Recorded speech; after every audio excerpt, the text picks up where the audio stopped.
Freemasonry deals with how to manage people, how to manage all the communication skills, government, banking, numerology, worldwide. It doesn't matter what your language is. All world leaders belong to the Masonic Order, and they act together. I hope to show that most modern secret societies, and especially those that practice degrees of initiation, and that is the key, are really one society with one purpose. You may call them whatever you wish: the Order of the Quest, the Jason Society, the Roshaniya, the Kabbalah, the Knights Templar, the Knights of Malta, the Knights of Columbus, the Jesuits, the Masons, the ancient and mystical Order of Rosicruci, the Illuminati, the Nazi Party, the Communist Party, the executive members of the Council on Foreign Relations, the Group, the Brotherhood of the Dragon, the Rosicrucians, the Royal Institute of International Affairs, the Trilateral Commission, the Bilderberg Group, the Open Friendly Secret Society of the Vatican, the Russell Trust, the Skull and Bones, the Scroll and Key, the Order. They are all the same, and all work toward the same ultimate goal: a new world order. Those who will not use their brains are no better off than those who have no brains. You must accept that you have been cattle, and the ultimate consequence of being cattle, which is slavery, or you must prepare to fight, and if necessary die to preserve your God-given right to freedom. History is replete with whispers of secret societies, accounts of elders or priests who guarded the forbidden knowledge of ancient peoples, prominent men meeting in secret who directed the course of civilization are recorded in the writings of all people.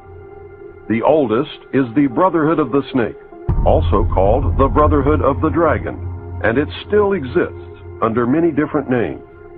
The Brotherhood of the Snake is devoted to guarding the secrets of the ages and to the recognition of Lucifer as the one and only true God.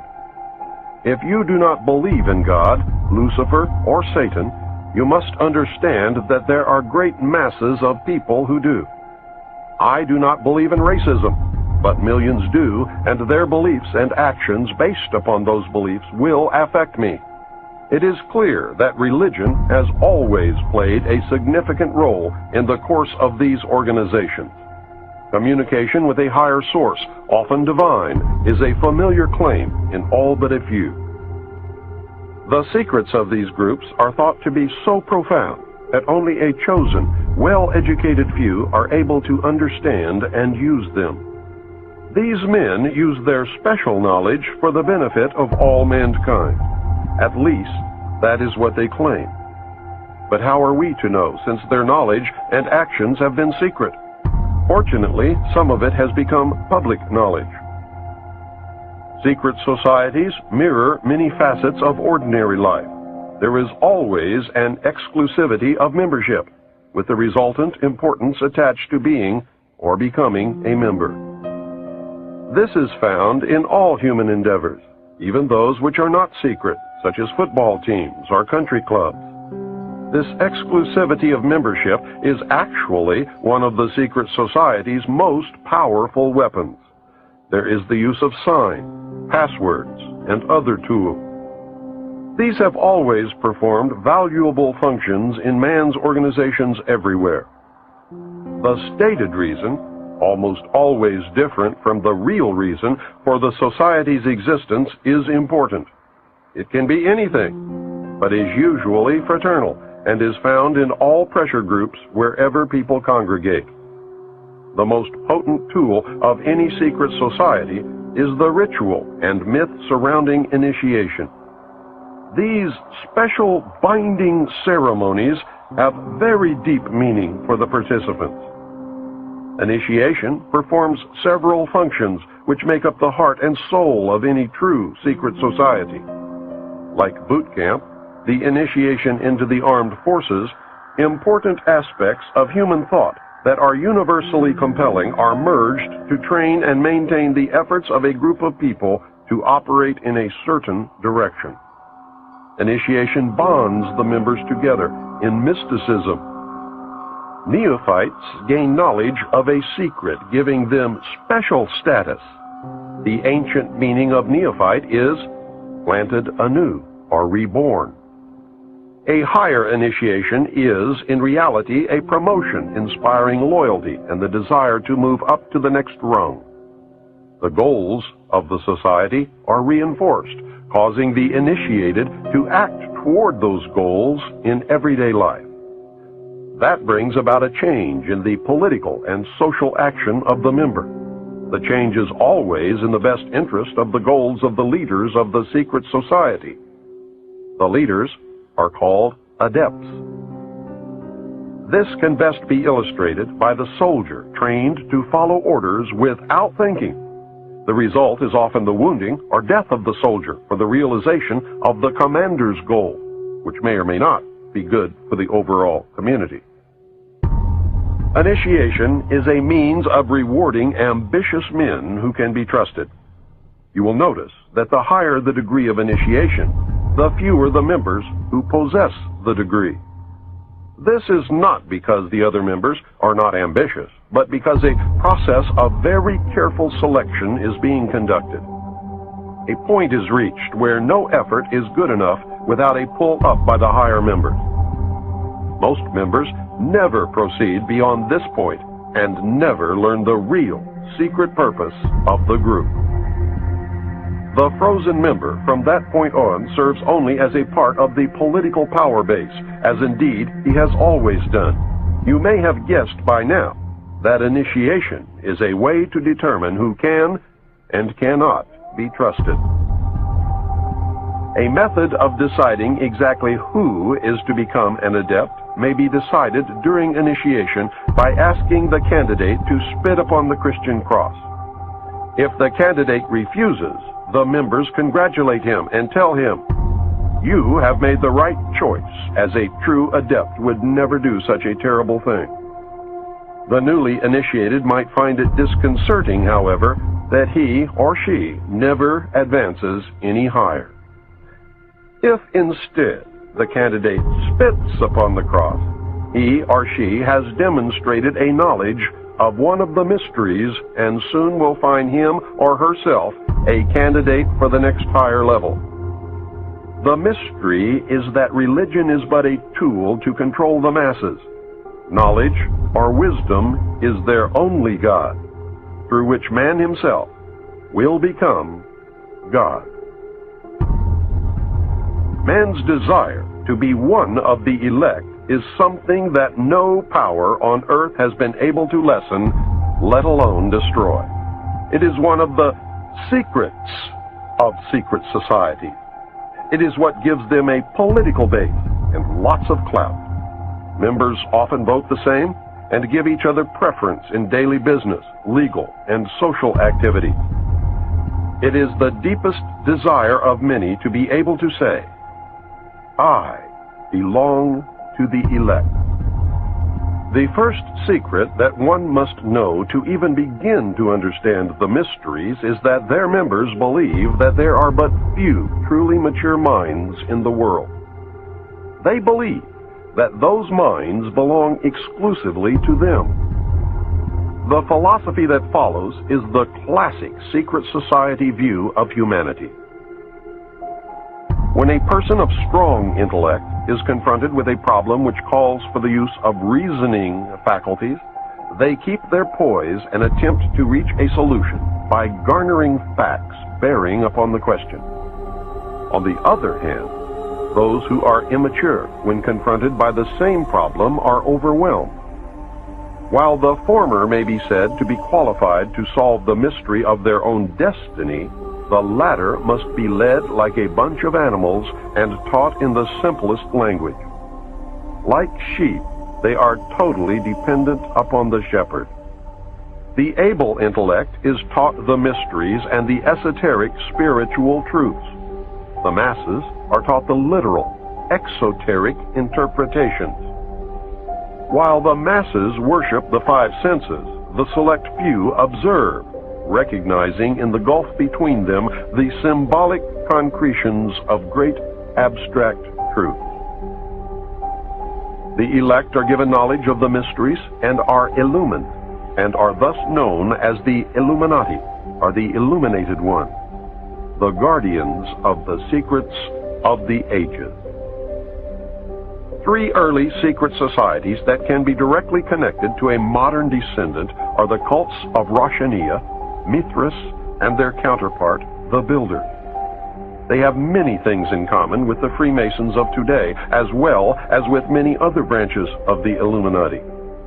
For instance, common to the Brotherhood are the symbolic rebirth into a new life without going through the portal of death during initiation, reference to the lion, and the grip of the lion's paw in the Master Mason's degree. The 3 degrees, which is the same as the ancient Masonic rites before the many other degrees were added, the ladder of 7 rungs, men only, and the all-seeing eye. Of special interest is the powerful society in Afghanistan in ancient times called the Roshaniya, Illuminated One. There are actually references to this mystical cult going back through history to the House of Wisdom at Cairo. The major tenets of this cult were the abolition of private property, the elimination of religion, the elimination of nation-states, the belief that illumination emanated from the Supreme Being who desired a class of perfect men and women to carry out the organization and direction of the world.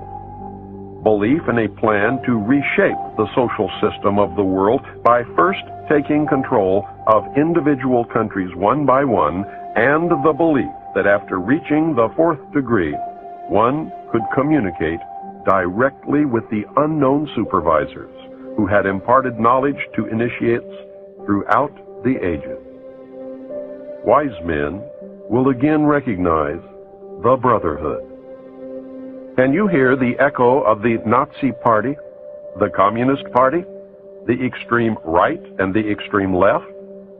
The important fact to remember is that the leaders of both the right and the left are a small hardcore of men who have been and still are Illuminists or members of the Brotherhood. They may have been or may be members of the Christian or Jewish religion, but that is only to further their own ends. They are, and always have been, Luciferian and internationalist.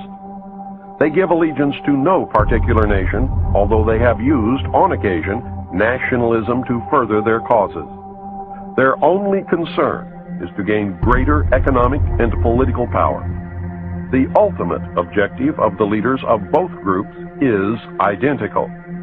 They are determined to win for themselves undisputed control of the wealth, natural resources, and manpower of the entire planet. They intend to turn the world into their conception of a Luciferian totalitarian socialist state. In the process, they will eliminate all Christians, Jews, and atheists. You have just learned one, but only one, of the great mysteries. They are all the same, and all work toward the same ultimate goal, a new world order. Many of them, however, disagree on exactly who will rule this new world order, and that is what causes them to sometimes pull in opposite directions while nevertheless proceeding toward the same goal. The Trilateral Commission is an elite group of some 300 very prominent business, political, and intellectual decision makers of Western Europe, North America, and Japan. This enterprise is a private agency that works to build up political and economic cooperation among the 3 regions. Its grand design, which it no longer hides, is a new world order. A key to the danger presented by the Trilateral Commission is its seminal piece, written for them by Harvard professor Samuel P. Huntington in the mid-70s.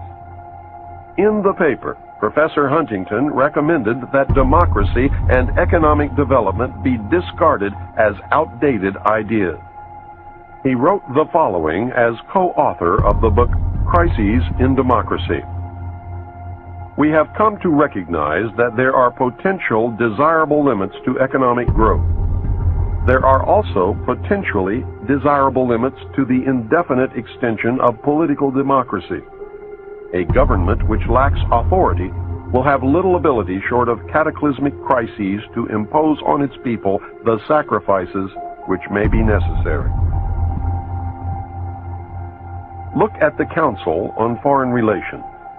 Many members, in fact the majority, never serve on the executive committees. They never go through any initiation of any kind. They are, in fact, the power base and are used to gain a consensus of opinion.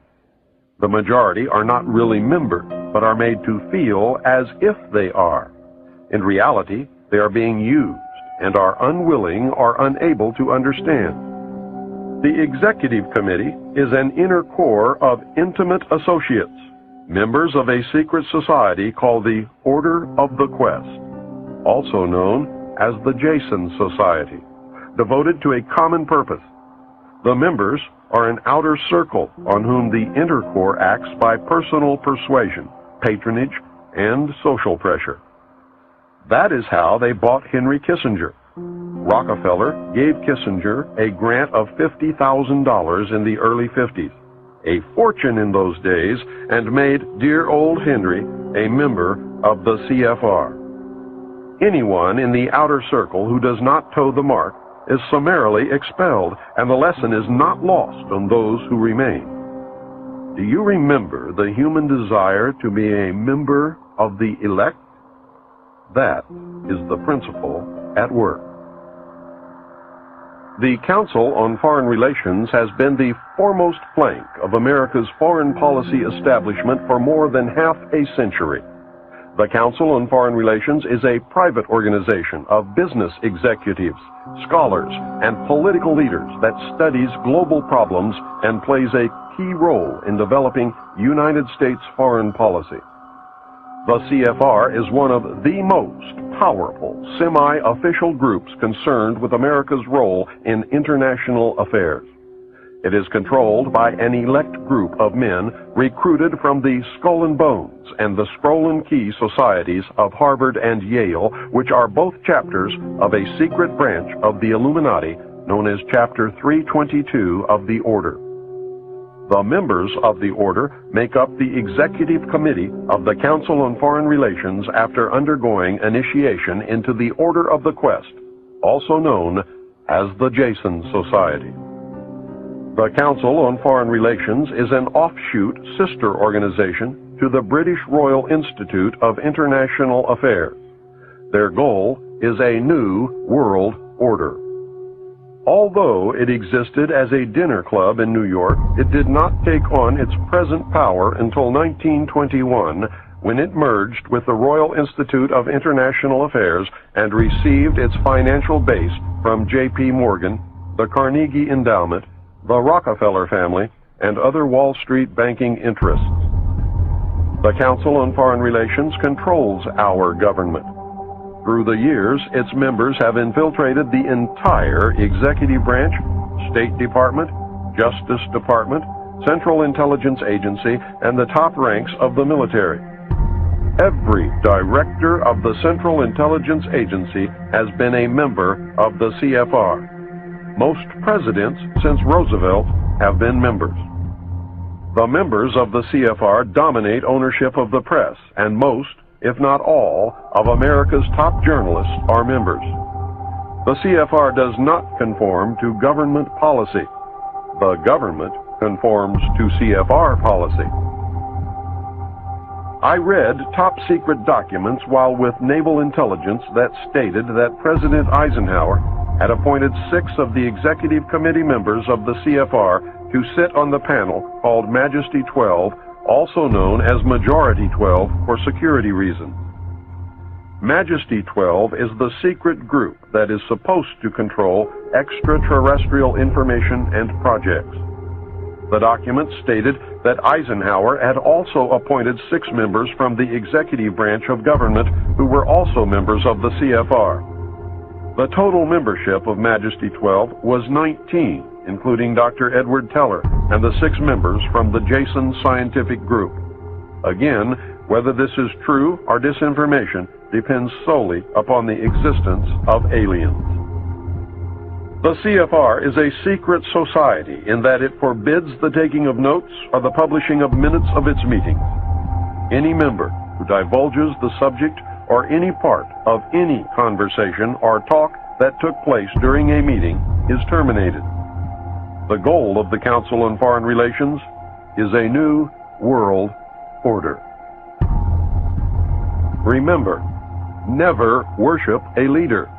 If you worship a leader, you then no longer have the ability to recognize when you have been deceived. The most powerful secret organization in the world is the Bilderberg Group, organized in 1952 and named after the hotel where its first meeting took place in 1954.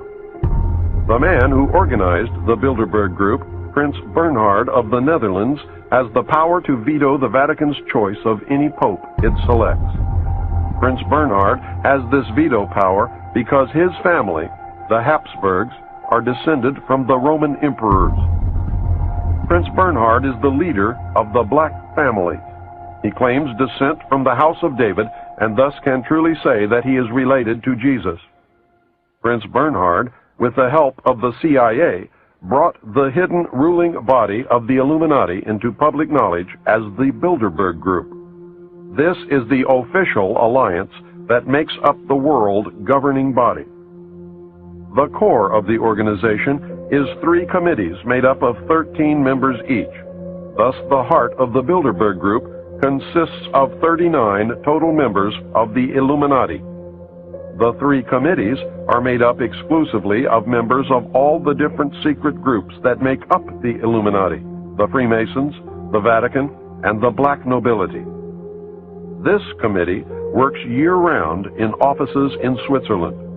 It determines who is invited to the annual meeting and what policies and plans will be discussed. Every proposal or plan that has ever been discussed at an annual meeting of the Bilderberg Group has come to pass usually within 1 or 2 years following the meeting. The Bilderberg Group is directing the quiet war that is being waged against us. How can they do it? These are the men who really rule the world. Manly P. Hall, 33rd degree Mason, probably the most renowned expert on these subjects, wrote in his book, The Secret Destiny of America. For more than 3,000 years, secret societies have labored to create the background of knowledge necessary to the establishment of an enlightened democracy among the nations of the world. All have continued, and they still exist, as the Order of the Quest. Men bound by a secret oath to labor in the cause of world democracy decided that in the American colonies they would plan the roots of a new way of life. The Order of the Quest was set up in America before the middle of the 17th century. Franklin spoke for the Order of the Quest, and most of the men who worked with him in the early days of the American Republic were also members. Not only were many of the founders of the United States government Masons, but they received aid from a secret and august body existing in Europe, which helped them to establish this country for a particular purpose known only to the initiated few. The members of the Bilderberg Group are the most powerful financiers, industrialists, statesmen, and intellectuals who get together each year for a private conference on world affairs.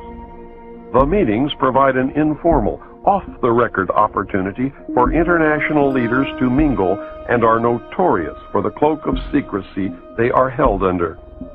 The headquarters office is in The Hague in the Netherlands. The goal of the Bilderberg Group is a one-world, totalitarian socialist government and economic system. Take heed, as time is running short. You must understand that secrecy is wrong. The very fact that a meeting is secret tells me that something is going on that I would not approve. Do not ever believe that grown men meet on a regular basis just to put on fancy robes, hold candles, and glad hand each other. George Bush, when he was initiated into the Skull and Bones, did not lie naked in a coffin with a ribbon tied around his genitalia and yell out the details of all his sexual experiences because it was fun. He had much to gain by accepting initiation into the order, as you can now see. These men meet for important reasons, and their meetings are secret because what goes on during the meetings would not be approved by the community. The very fact that something is secret means there is something to hide.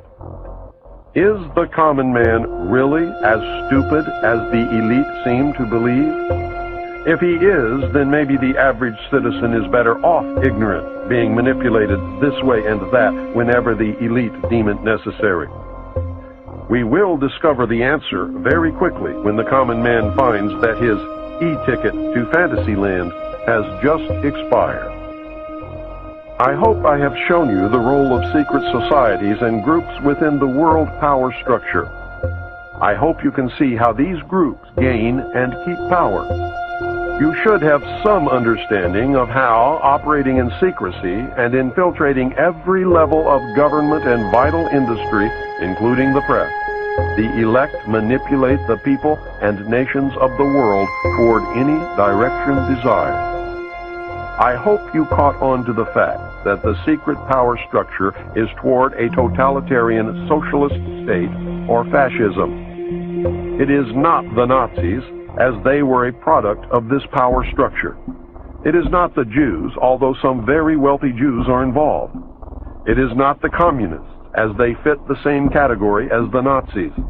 It is not the bankers, but they do play an important role. I also hope that you are beginning to look inside yourself to see if their reality fits. Are you getting the message?